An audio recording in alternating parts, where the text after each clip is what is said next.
Assalamualaikum sahabat Alim Jumpa Channel, salam pujangga yang berbahagia.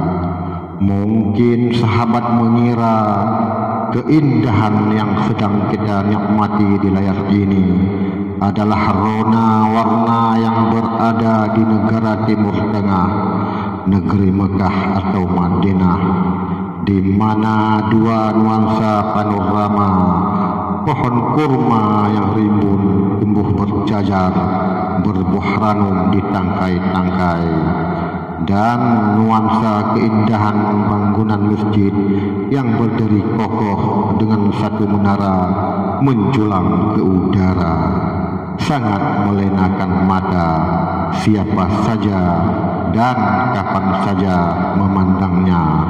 Namun tidak kita sangka nuansa rona warna dan rupa yang menaklukkan selaksa mata tak berkedip menatapnya itu adalah sebuah masjid yang bernama Masjid Haji Kecik Lemi yang berada di Desa Lamsupeng, Kecamatan Lumpata, Kota Banda Aceh, Nanggro Aceh Darussalam.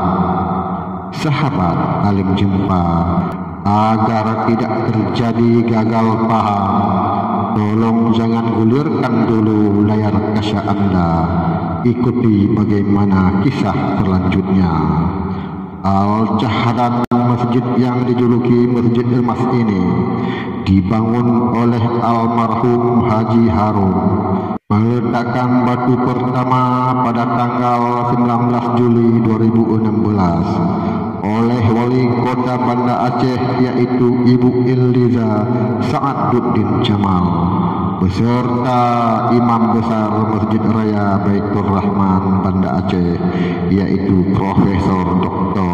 Haji Atikman Ismail, serta perangkat desa Lamsupeng dan oleh keluarga Haji Harun, dan disaksikan oleh seluruh masyarakat desa Lamsupeng.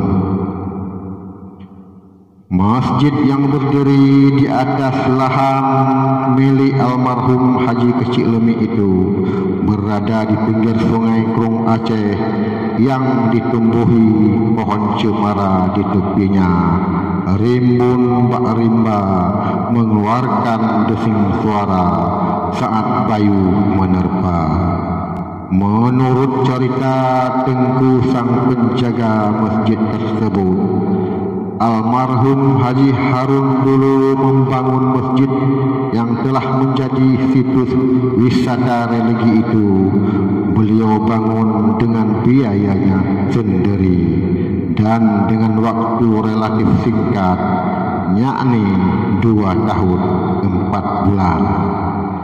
Yang alhamdulillah pada tanggal 28 Januari 2019 Masehi bertepatan 21 Jumadil Awal 1440 Hijriah telah diresmikan oleh Bapak PJ Gubernur Aceh Insinyur Haji Nova Iriansyah MD, yang oleh almarhum Haji Harun sebelum beliau berpulang ke rahmatullah, beliau beri nama masjid itu dengan nama Masjid Haji Kecik Lemi, yang merupakan nama ayah kandung beliau. Semoga amal ibadah beliau, orang tua beliau, dan seluruh keluarga beliau di hari kemudian nanti, semoga Allah tempatkan mereka dalam surga Jannatul Naim. Amin, amin, ya Rabbal Alamin.